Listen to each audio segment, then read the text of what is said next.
Corona संकट के बीच देश की अर्थव्यवस्था को गति देने के लिए मोदी सरकार लगातार कोशिशें कर रही थी और अब सरकार की कोशिशें रंग लाती हुई दिखने लगी है। सरकार के इस कोशिश का ही असर है कि आर्थिक मोर्चे पर अब भारत मजबूत दिखाई देने लगा है, क्योंकि एक तरफ जहां IMF ने बताया कि भारत की GDP की रफ्तार तेज बनी रहेगी, तो वहीं दूसरी तरफ अब भारत ने प्रत्यक्ष विदेशी निवेश यानी FDI पाने वाले देशों की लिस्ट में अपनी स्थिति को और मजबूत कर लिया है।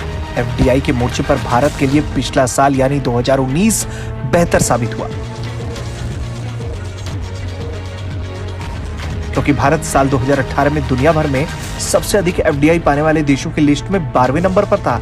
लेकिन 2019 में भारत ने 3 स्थान का छलांग लगाया और अब भारत 9वें स्थान पर पहुंच गया है। भारत में साल 2019 में $51 अरब का FDI आया। संयुक्त राष्ट्र के व्यापार और विकास सम्मेलन यानी UNCTAD ने एक रिपोर्ट में कहा है कि भारत में कोरोना महामारी के खात्मे के बाद सकारात्मक आर्थिक विकास हासिल करने की पूरी संभावना है और भारतीय बाजार निवेश के लिए आकर्षित करते रहेंगे। UNCTAD के विश्व निवेश रिपोर्ट 2020 में कहा गया है कि भारत 2019 में $51 अरब का FDI हासिल करने के साथ ही इस दौरान दुनिया भर में 9वें नंबर पर रहा। इससे पहले साल 2018 में भारत को $42 अरब का FDI मिला था। तब भारत FDI पाने वाले टॉप 20 देशों में से 12वें नंबर पर रहा था।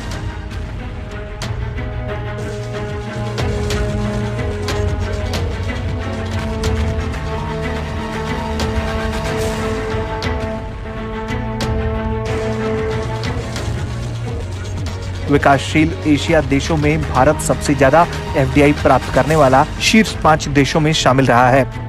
रिपोर्ट में आगे ये भी कहा गया है कि 2020 में दुनिया भर में FDI में 40% तक की गिरावट आने का अनुमान है और ये गिरावट 2019 में हुए $1540 अरब के प्रवाह के मुकाबले आ सकती है।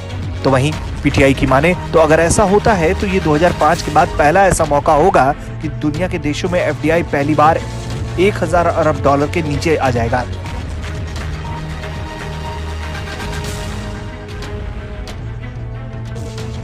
इससे पहले मोदी सरकार ने FDI नीति में बड़ा बदलाव भी किया था।